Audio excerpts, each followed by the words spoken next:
The vast emptiness of space lit up as three sleek alien vessels emerged from hyperspace near Jupiter. The Galactic Council's scout ships had finally found what they were looking for: a developing civilization on the third planet from the Sun. Captain Smith of the International Space Station was the first human to spot the unknown vessels. His heart raced as he reported back to Earth. "Control, we have unidentified objects near Jupiter. They're not any known human spacecraft." Deep in the Pentagon, General Williams stared at the satellite feeds with a grim expression. For years, the world's militaries had prepared for this moment, but now that it was here, tension filled every command center across the globe. The alien ships moved with incredible speed, crossing the distance to Earth in mere hours. Their advanced sensors scanned the planet, detecting the primitive nuclear power plants, the basic satellite network, and the small space stations. To them, Earth appeared to be just another Level 2 civilization, barely capable of leaving their own atmosphere. Commander Red, leader of the Scout Fleet, transmitted his findings to the Galactic Council. Planet shows signs of industrial development. Military capability: minimal. Space presence: negligible. Recommendation: immediate integration into the Council's protective sphere. The Council, in their arrogance, didn't bother with the usual diplomatic protocols. They had done this hundreds of times before. Find a developing world, show overwhelming force, and make them submit. It was simpler than negotiating. Within days, a larger fleet arrived, 20 warships, each capable of destroying a major city. They positioned themselves in a threatening formation above Earth's major capitals. The Council's message was broadcast worldwide in every language. Submit to Galactic Council authority or face immediate consequences. In the White House Situation Room, the President of the United States stood before the assembled world leaders on video conference. "Ladies and gentlemen, Protocol Omega is now in effect. All units, execute their assigned roles." What happened next would be remembered for centuries throughout the galaxy. As the alien fleet waited for Earth's surrender, their sensors detected something unusual. Deep under the ocean's surface, massive structures were powering up. Hidden missile silos across every continent opened their concealed doors. On the far side of the moon, artillery installations emerged from beneath the lunar dust. Commander Red's confident expression turned to confusion as his instruments showed thousands of weapons locking onto his ships. "Impossible," he muttered. "Their technology level." The first wave of Earth's attack caught the alien fleet completely off guard. Quantum-tipped missiles, developed in secret over decades, phased through the alien shields as if they weren't there. Gravitational pulse weapons, inspired by decades of studying recovered UFO debris, disrupted the alien ship's drive systems. All ships returned fire, Commander Red ordered, but it was too late. His fleet had severely underestimated humanity's preparedness. 3 of his ships exploded before they could even power up their weapons. From hidden bases across Earth, advanced fighter craft took to the skies. Unlike the primitive space shuttles the aliens had observed, these were state-of-the-art vessels incorporating technology reverse-engineered from crashed alien ships over the past century. The battle lasted less than an hour.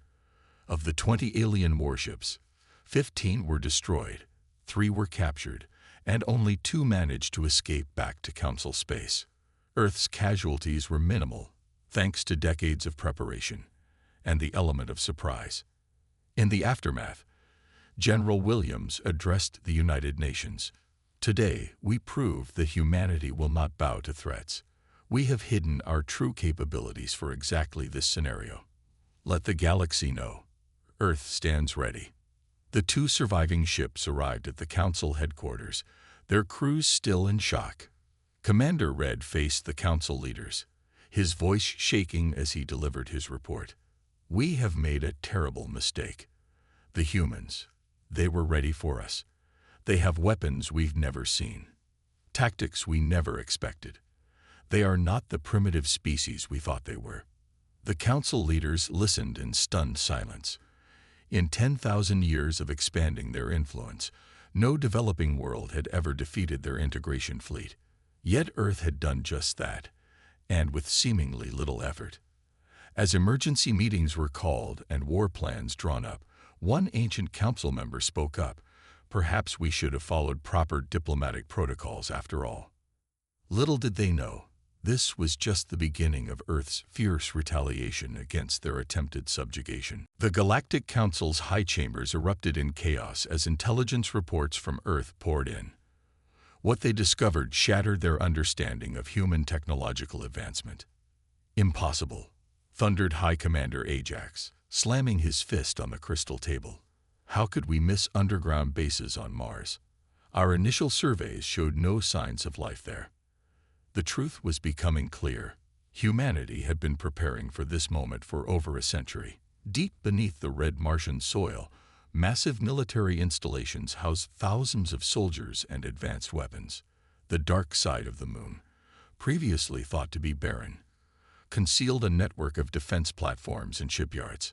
General Williams stood in Earth's newly revealed Lunar Command Center, addressing military leaders from all nations. For decades, we kept our true capabilities hidden. We learned from every piece of alien technology that crashed on our planet. We studied, we adapted, we improved. The massive viewing screen behind him displayed Earth's defensive grid, a complex web of satellites, space stations, and weapons platforms that had remained invisible to alien sensors through advanced cloaking technology. What the Council had seen before their failed invasion was merely a facade, a carefully crafted illusion of a developing civilization. On Mars, Colonel Baker watched as another wave of quantum-powered fighters emerged from underground hangars. Launch sequence complete, he reported to Earth Command. The 4th Mars Fleet is ready for deployment. The Council's spies brought more disturbing news. Humans had developed weapons that shouldn't have been possible for their perceived level of advancement. Their quantum technology allowed them to bypass traditional energy shields. Their gravity manipulation systems were more efficient than anything in the Council's arsenal. But how? Asked one Council member, reviewing the reports. Their visible technology was so primitive. The answer lay in humanity's greatest strength, their ability to learn and adapt. Every alien craft that had crashed on Earth over the past century had been meticulously studied. Every piece of technology had been reverse-engineered and improved upon. Humans didn't just copy the alien technology. They understood it, modified it, and in many cases, made it better. Deep within Area 51, Dr. Thompson activated their latest creation, a weapon that could disrupt the very fabric of space-time. The phase cannon is operational, she reported. Tests show it's 3 times more powerful than the weapons used on the Council's ships. The Council's worst fears were confirmed when their long-range sensors detected activity in the Kuiper Belt. Hidden bases there had begun producing ships at an alarming rate. Human vessels, powered by advanced drives that matched or exceeded Council technology, were emerging from concealed shipyards. Their ships, reported a Council analyst, they're not copies of our designs. They're different, more efficient, more powerful. In Earth's orbital shipyards, Admiral Jones watched as the first wave of Earth's new capital ships prepared for launch. These weren't the clunky rockets the aliens had expected. These were sleek vessels of war, incorporating centuries of human military doctrine with advanced alien technology. Begin final launch sequence, he ordered. The massive ships rose silently from their berths, their quantum drives humming with power. Each vessel carried weapons that could reduce a planet to ash, protected by shields that could withstand the force of a small sun. The Council's emergency session stretched into its 3rd day as more revelations emerged. Human bases discovered on distant asteroids. Advanced research facilities hidden in gas giant atmospheres. A defensive network that spanned the entire solar system. We didn't just find a developing world, admitted one Council member grimly. We found a sleeping giant. And we woke it up. As Earth's true military might was revealed, many Council species began to question their leadership's decisions. Some even secretly admired humanity's preparation and ingenuity. General Williams stood at the lunar observation deck, watching Earth's mighty fleets gather. "For centuries, we knew we weren't alone," he said to his officers. "We used that time wisely. Now let's show the galaxy why you should never underestimate humanity." The message was clear. Humanity wasn't just ready for a fight. They had been preparing for this moment for generations, and they were about to demonstrate just how deadly that preparation had made them. The Galactic Council's main chamber fell silent as Admiral Dawn of the First Fleet bowed his head. "High Council, I request permission to lead our main battle fleet to Earth. This embarrassment must be addressed." The Council's leadership, still stinging from their initial defeat, quickly approved the request. Their pride demanded action. Within days, the largest fleet ever assembled in Council history began its journey to the Sol system.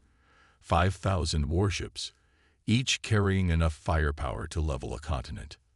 "Let's see how these humans handle real military might," Admiral Dawn announced to his fleet commanders. Their confidence was absolute. No civilization had ever withstood the full might of a Council battle fleet. On Earth, defense systems detected the approaching armada long before it reached the solar system. General Williams smiled as he watched the massive fleets approach on the quantum radar. "They're doing exactly what we expected," he said to his staff. "Arrogance makes for predictable enemies."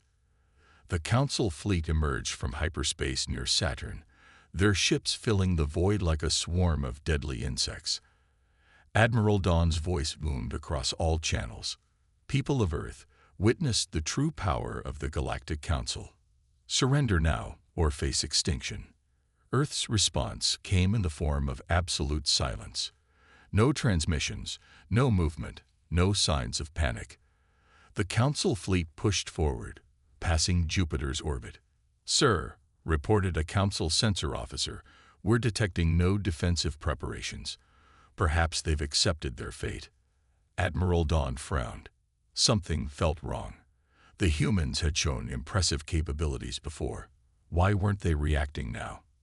His answer came when the fleet reached the asteroid belt. Suddenly, hundreds of asteroids began to move, revealing themselves as massive battle stations. The rocks opened like flowers, revealing weapon systems that had been hidden for decades. "All ships, battle stations," Admiral Dawn shouted. But it was too late. The asteroid belt had become a killing field. Quantum torpedoes launched from the hidden stations, each one carrying enough power to shred through multiple Council ships. Gravity wells activated, trapping entire squadrons in their deadly pull. Space itself seemed to twist and bend as human weapons distorted reality around the Council fleet. "Impossible," screamed Admiral Dawn as his flagship rocked with explosions. "How can they have this level of technology?" The answer revealed itself as Earth's true defense grid activated. The seemingly empty space around the Council fleet came alive with holographic distortions. Thousands of cloaked human warships had been waiting, completely invisible to Council sensors. From his command center on Titan, General Williams gave the order. "All units, execute Operation Thunderstrike." The battle that followed would be remembered for centuries as one of the most one-sided engagements in galactic history. Human ships, using technology that merged the best of Earth's innovation with reversed-engineered alien tech, tore through the Council fleet like paper. Council ships found their shields useless against weapons they'd never encountered. Their advanced AI systems were hacked and turned against them. Their supposedly superior technology proved obsolete against humanity's hybrid innovations. "We've lost contact with the entire 3rd Division," reported a Council commander. 4th and 5th Divisions are reporting massive casualties. We can't stop their weapons." Admiral Dawn watched in horror as his mighty fleet was systematically destroyed. Of the 5,000 ships he brought, barely 500 remained after the first hour of combat. His mighty flagship, once considered invincible, floated powerless in space. A transmission from Earth reached every surviving Council ship. General Williams's voice was calm but firm. "You came here expecting to find a primitive civilization ready for conquest. Instead, you found humanity. Remember this day. Remember what happens when you underestimate us.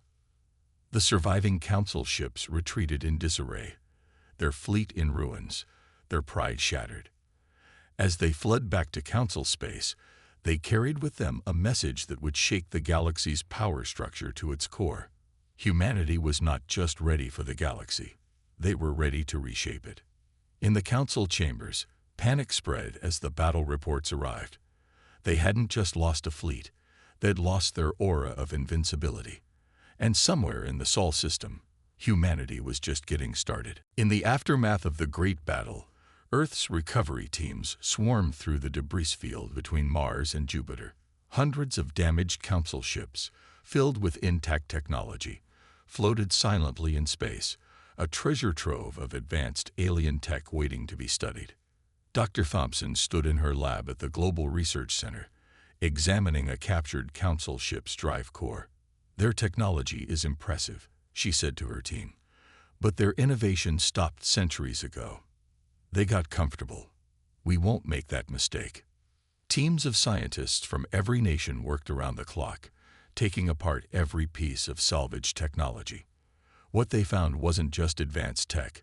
They found flaws, inefficiencies, and countless opportunities for improvement. "Look at this," Dr. Thompson pointed to the alien engine's design. "They're still using standard particle acceleration.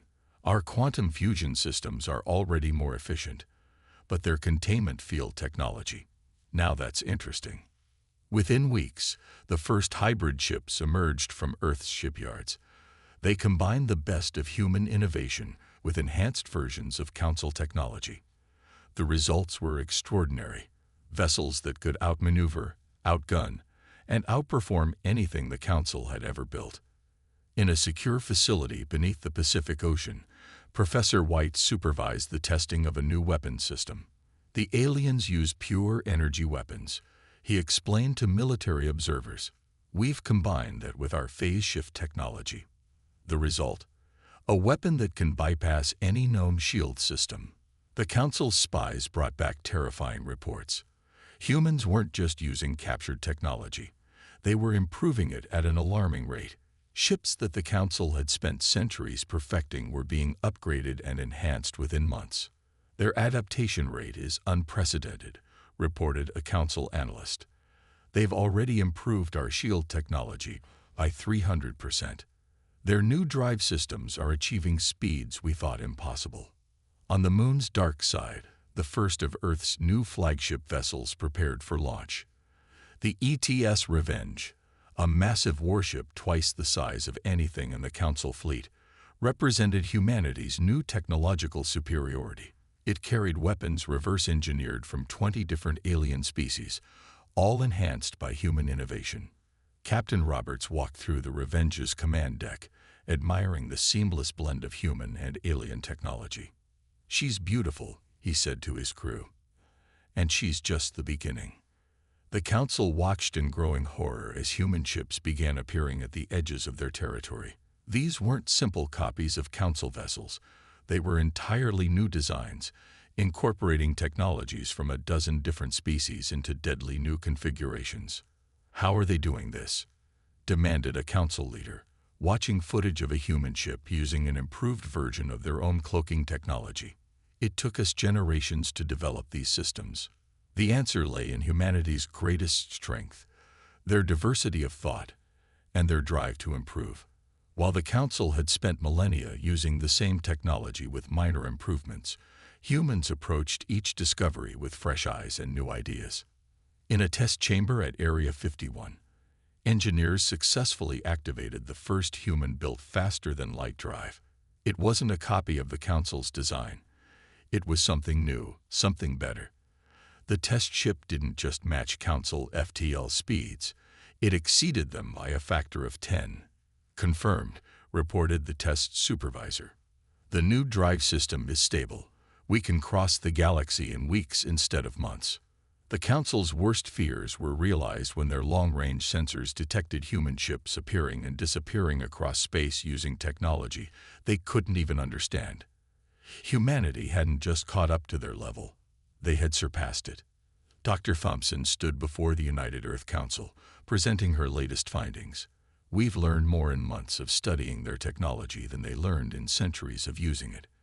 Every capture, every battle, makes us stronger. The message was clear. Humanity's ability to adapt, improve, and innovate had turned the Council's own technology against them. What had taken alien civilizations generations to develop, humanity was perfecting in months. As Earth's new fleets prepared for their first major offensive, one thing became certain: the galaxy would never be the same. Humanity hadn't just joined the galactic community, they were about to revolutionize it. In the words of Captain Roberts, "They gave us the tools to defeat them. Now let's show them how humans use those tools." The Council's outer defense stations picked up the first signs of trouble when their long-range sensors went dark. One by one, monitoring posts across their border systems fell silent. Something was coming. Captain Roberts stood on the bridge of the ETS Revenge, leading a fleet of 500 advanced Earth vessels. "All ships engage stealth systems," he ordered. The entire fleet vanished from normal space, using technology far beyond what the Council could detect. The first Council world to face Earth's retaliation was their primary military shipyard at Beta Station. The massive facility, responsible for building most of the Council's warships, never saw the attack coming. "Strike teams in position," reported Commander Miller from her stealth ship. "Waiting for your orders, sir." Roberts nodded. "Begin Operation Shadowfall." Earth ships appeared simultaneously at 12 different points around Beta Station. Their weapons, hybrid designs combining human creativity with enhanced alien technology, carved through the station's defenses like they weren't there. "Multiple targets neutralized," reported Tactical Officer Jones. "Their shields are useless against our phase cannons. No casualties on our side." The Council's response fleet arrived to find Beta Station already captured, with Earth forces efficiently stripping it of useful technology and data. By the time the Council ships opened fire, the Earth fleet had vanished again, leaving behind a crippled station and very confused defenders. Similar attacks struck across Council space. Earth's ships would appear, strike with devastating precision, and disappear before an effective defense could be mounted. Human tacticians, drawing on centuries of guerrilla warfare experience, adapted those principles to space combat. "I don't understand," a Council admiral complained to his superiors. "They're not trying to hold territory. They're not following any standard military doctrine. What are they doing?" The answer became clear as reports flooded in from across Council space. Earth wasn't trying to conquer. They were systematically destroying the Council's ability to make war. Shipyards, weapon factories, and military installations were being picked apart with surgical precision. In the Galactic Council's emergency session, panic was setting in. "They're using our own technology against us," one member shouted. "But their tactics. We've never seen anything like this." Earth's fleet moved like ghosts through Council territory. Traditional patrol routes proved useless against an enemy that could appear anywhere, strike without warning, and vanish before retaliation was possible. On his flagship, Captain Roberts reviewed the campaign's progress. "Phase 1 complete," he announced to Earth Command. "Council military production capacity reduced by 60%. Moving to Phase 2. Phase 2 proved even more devastating. Earth ships began appearing in the heart of Council space, broadcasting evidence of Council corruption and military failures to civilian populations. The psychological impact was immediate. "We're receiving requests for separate peace negotiations from 3 Council worlds," reported Earth's diplomatic corps. "They're scared, and they're losing faith in the Council's leadership." The Council's military response was predictable. They gathered their remaining ships into large defensive fleets. It was exactly what Earth's strategists had anticipated. Large fleet formations spotted at these coordinates, Tactical Officer Jones reported, highlighting several star systems. "They're clustering their forces, just as expected." Roberts smiled. "Conventional military doctrine: gather overwhelming force to crush your enemy. But that only works if you can catch your enemy." Earth's forces continued their hit-and-run tactics, striking at critical infrastructure while avoiding direct confrontation with the Council's main fleets. The strategy was as old as warfare itself: cut off the enemy's supplies, disrupt their communications, and let them exhaust themselves trying to defend everything at once. "Another Council fleet has broken formation," reported Commander Miller. "They're trying to chase our shadow attacks. Their coordination is breaking down." In the Council chambers, representatives from member worlds were demanding answers. Their mighty military, once thought invincible, was being systematically dismantled by human forces they couldn't even detect. Roberts watched as another Council installation went dark. "We're not just fighting their ships," he told his crew. "We're fighting their entire way of thinking about war. They expected us to play by their rules." As Phase 2 neared completion, the message to the galaxy was clear. Humanity didn't just have better technology. They had better tactics, better strategy, and the will to use both. The Council's military dominance was ending, not with a grand battle, but with 1,000 precise cuts. The grand halls of the Galactic Council, once a symbol of unified power, erupted into chaos. Representatives from 100 worlds shouted over each other as more reports of Earth's victories poured in. "Order. We must have order." The High Speaker's voice boomed across the chamber. But order was becoming a rare commodity in Council space. On the Council world of Prime, massive crowds gathered outside government buildings.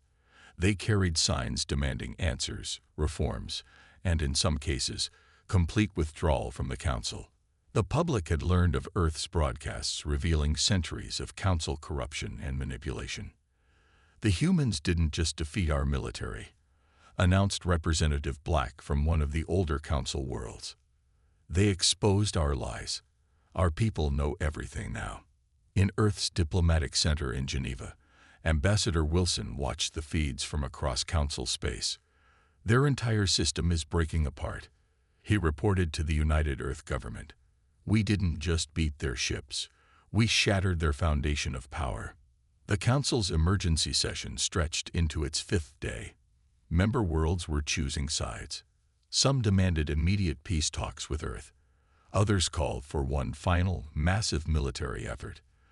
The unity that had held for thousands of years was crumbling. 3 more systems have declared independence from the Council, reported an aide. They're requesting immediate diplomatic relations with Earth. Deep in Council space, the first open rebellions began. Worlds that had suffered under Council authority for centuries saw their chance for freedom. Earth's campaign had shown them that the Council wasn't invincible. High Speaker Gray faced the Council chamber. "We must maintain unity. Without the Council, there will be chaos." But his words fell on deaf ears. More revelations emerged daily: secret deals, suppressed technologies. Worlds kept intentionally underdeveloped to maintain control. Earth hadn't just shared military technology with its new allies. It had shared truth. "Another Council fleet has defected," announced Commander Miller to Captain Roberts. "They're requesting asylum and offering to share their classified archives." The Council's military structure began to collapse.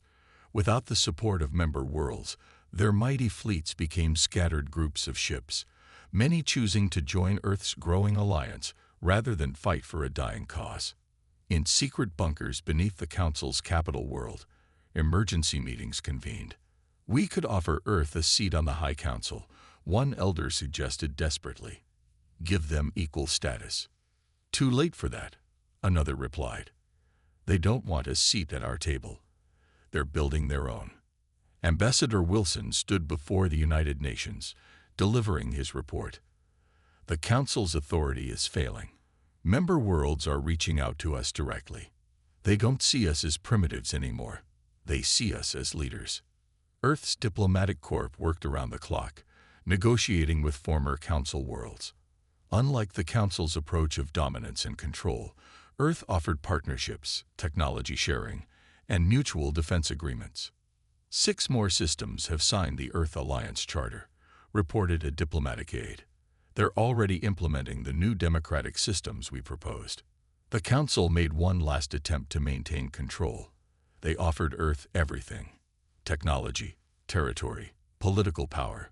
But Earth's response was firm.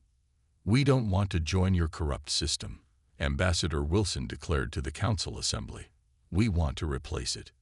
Your time is over." Across Council space, change swept like a wildfire. Worlds that had been silent for millennia found their voices. Species that had been kept apart by Council decree began forming their own alliances. The old order was dying. In the Council's final emergency session, reality could no longer be denied. Their power had been built on military might and carefully controlled information. Earth had destroyed both pillars. "We must adapt or cease to exist," declared Representative Black. "The humans have shown us a different way. Perhaps it's time we listened." The Council chambers, once the heart of galactic power, began to empty as more representatives departed to join Earth's growing alliance. The message was clear. The age of Council dominance was over. As the old order crumbled, Earth emerged not as a conqueror, but as a catalyst for change. They hadn't just defeated the Council's military.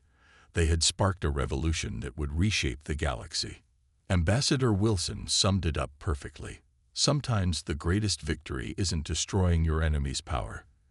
It's showing everyone else that they never needed to fear that power in the first place." 10 years after Earth's first contact with the Galactic Council, the galaxy had transformed. Where once stood a single controlling power, now flourished a diverse alliance of worlds, united by choice rather than force. The new Galactic Assembly headquarters on Earth's moon stood as a symbol of this change. Unlike the old Council's towering palace of intimidation, this was a place of open spaces and transparent walls, where representatives from hundreds of worlds met as equals. Ambassador Wilson, now serving as the Assembly's first chairperson, looked out at the gathered representatives. "A decade ago, we were considered primitives. Today, we gather to welcome our 100th member world to the Alliance."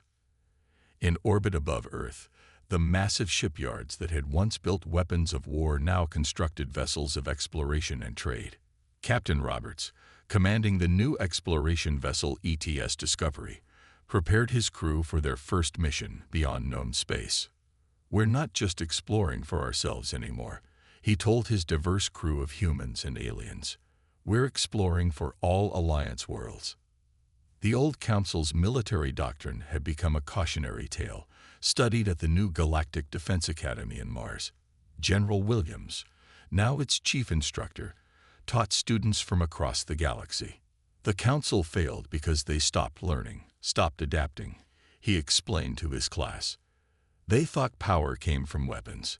We showed them it comes from innovation and cooperation." Earth's technological revolution had sparked a renaissance across known space. Worlds that had been forced to hide their advances under Council rule now shared them freely. The combined knowledge of hundreds of species led to breakthroughs that would have been impossible under the old system. Another breakthrough in quantum communications, Dr. Thompson announced from her lab, now staffed by scientists from 20 different worlds. "With our combined knowledge, we're advancing faster than ever." The former Council worlds had undergone their own transformation. Many had adopted Earth-inspired systems of government, finding strength in democracy rather than control. The few who clung to the old ways found themselves increasingly isolated. "Trade volume between Alliance worlds has increased thousandfold," reported the Economic Council. "Free exchange of ideas and technology has created prosperity the Council never imagined possible." In the medical field, shared knowledge led to cures for diseases that had plagued various species for centuries. Earth's medical techniques, combined with alien biotechnology, revolutionized healthcare across the galaxy. The Alliance's first contact protocols, based on Earth's harsh experience, became the standard for discovering new civilizations. Respect, diplomacy, and cultural exchange replaced the Council's approach of intimidation and forced submission. "Another developing world has been peacefully contacted," announced the First Contact Division. "They've accepted our invitation to send observers to the Assembly." Education underwent a revolution as well. The Assembly established universities where species from across the galaxy could learn from each other. The exchange of knowledge and culture created understanding that would have been impossible under Council rule. Captain Roberts, returning from his first exploration mission, stood before the Assembly. "We've discovered 3 new habitable worlds and made peaceful contact with 2 new species. They're eager to learn about the Alliance." The military forces that remained focused on defense and peacekeeping rather than conquest. The combined fleet, made up of ships from all member worlds, served as guardians rather than conquerors. "Another peaceful year in Alliance space," reported Admiral Dawn, once a Council commander now leading the Alliance Defense Force. "Our strength comes from unity, not fear." As the decade celebration approached, Ambassador Wilson prepared his address to the Assembly. Looking out at the Earth shining in the lunar sky, he reflected on how far they had come. 10 years ago, we fought for our survival," he began his speech. "Today, we fight for something greater. A future where all species can reach their full potential, where knowledge is shared, not hoarded, where strength comes from cooperation, not control." The Assembly chambers erupted in applause as representatives from hundreds of worlds rose to their feet. The message was clear. The galaxy had entered a new age, one shaped by human determination and the combined wisdom of countless species. The old Council's palace, now a museum, stood as a reminder of how far they had come. And in the vast darkness of space, Alliance ships continued to push forward, exploring, learning, and growing together. For as Earth had shown the galaxy, true power doesn't come from domination, but from the collective strength of many working as one.